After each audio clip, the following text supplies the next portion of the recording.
for Methuselah. So I'll fight sleep with ammonia. And every morning we fly so red. I'll miss them for the tears they shed. But I'm actually good. Can't help it if we tilted. I am actually good. Can't help it if we. I am actually good. Can't help it if we tilted. I am actually good. Can't help it if we tilted. Bonsoir Marie. Bonsoir, Christine Marie. and the Queens, alias Héloïse Letizier, une chanteuse française qui s'exporte donc bien outre-Atlantique. Hein. Très bien, très très bien. Et en anglais, en plus. Elle vient de totalement réenregistrer son album phare, son premier album sorti en 2014, Chaleur humaine, dont on vient d'entendre l'un des principaux titres, Christine, qu'elle a repris en anglais sous le titre Tilted, qui signifie incliné. Alors c'est une Nantaise qui s'exporte en effet chez les anglo-saxons. Elle était en Angleterre, où elle a chanté il y a un mois avec Elton John. Elle y retourne d'ailleurs au mois de novembre. Et maintenant, elle est donc en tournée américaine, sa première tournée américaine. Elle chante ce soir d'ailleurs à Seattle. Et elle fait la tournée des grands shows télévisés américains, dont notamment le fameux show de NBC de Jimmy Fallon, qui a été totalement séduit. Écoutez. Who are you? Wow, that is so cool. Wow, is that unbelievable? Christine and the Queens. Vous aussi, vous êtes autant séduit? Ah, moi je suis séduit. Ouais. Beaucoup de conséquences. En tout cas, c'est beaucoup de premières pour elle. Hein. Oui, beaucoup de premières, beaucoup de consécrations pour Christine aux États-Unis. La chanteuse pop est également, on le voit, à la une de Time Magazine, quand même l'un des principaux hebdomadaires américains. Elle fait partie des 10 nouveaux leaders choisis par le magazine américain qui refont le monde, selon la formule consacrée du magazine. Je vous rappelle qu'une autre Christine, avant elle, avait fait la une en son temps. C'était bien sûr Christine Lagarde, la patronne du FMI, et c'était en 2013. Donc c'est une première, la première fois qu'une chanteuse... Et on est très hebdomadaire américain ce soir, Marie. Voilà. Et parmi les autres personnalités qui ont fait la une de l'hebdo américain, il y a un certain Marie-Vladimir Poutine auquel vous êtes intéressée. Oui, si on peut dire. C'était en 2007, cette couverture de Time. Comme on le sait, Vladimir Poutine brille plutôt par son absence, en tout cas en France. On l'attendait, comme vous le savez, pour inaugurer la nouvelle et très brillante, pour le coup, cathédrale orthodoxe à Paris, près du pont de l'Alma, une œuvre de Jean-Michel Villemotte. Eh bien, c'est un autre Vladimir Poutine qui s'est déplacé, beaucoup moins connu, lui, Vladimir Medinsky. C'est le ministre de la Culture russe et l'homme à lunettes à droite, accompagné d'un pope, pas très connu non plus, Alexandre Ziniakov, car là aussi, le patriarche de Moscou, le patriarche Kirill, était aux abonnés absents.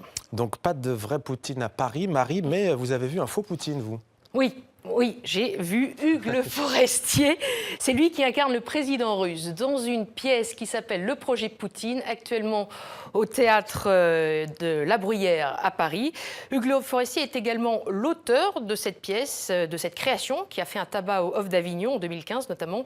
Une création très documentée, très instructive. C'est ce qu'on appelle le théâtre du réel, avec même des vidéos d'éléments d'actualité.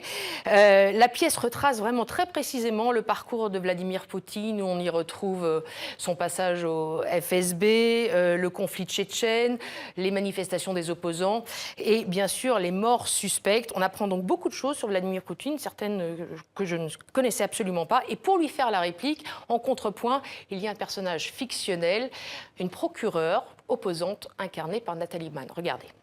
3 jours de manifestation. Vous voulez que ça dégénère, Svetlana? La police devient violente quand elle se sent menacée. Les gens ont assez. De quoi? De vous. Je me suis rendu compte que c'était quelqu'un de brillant, que c'était quelqu'un de très intéressant. On ne peut pas jouer un personnage comme ça sans le comprendre. C'est pas possible. C'est même effrayant. 3 ans après être arrivé au pouvoir, vous aviez remplacé plus des 3/4 des dirigeants politiques et économiques par des anciens du FSB. C'est ça être démocrate. J'en ai laissé un quart en place.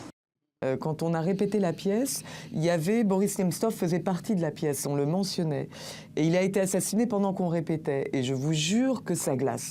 Enfant, je me souviens avoir vu des rats acculés contre l'angle d'un mur se retourner contre moi et siffler pour m'attaquer. Vous êtes en fille. Enfant, oui, je n'ai pas honte de le dire. Vous ne sifflez pas, mais vous m'attaquez. C'est un excellent manipulateur.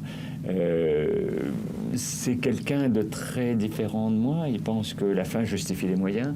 Et à ce moment-là, quelle est la barrière? Qu'est-ce qui arrête?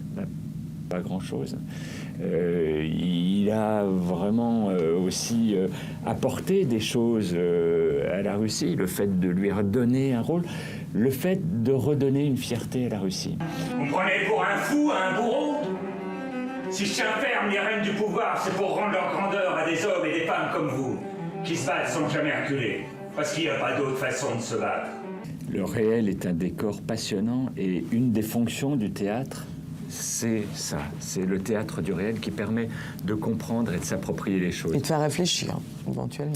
Oui, on réfléchit. Donc, le FSB, je rappelle, c'est l'ancien KGB. Une pièce, le projet Poutine à voir donc au La Bruyère jusqu'au 4 décembre, voire peut-être au-delà et ailleurs peut-être. Un appel à la Belgique et à la Suisse. Une pièce riche d'enseignements. C'était Demander le programme. Merci beaucoup, Marie, pour Merci, cette première...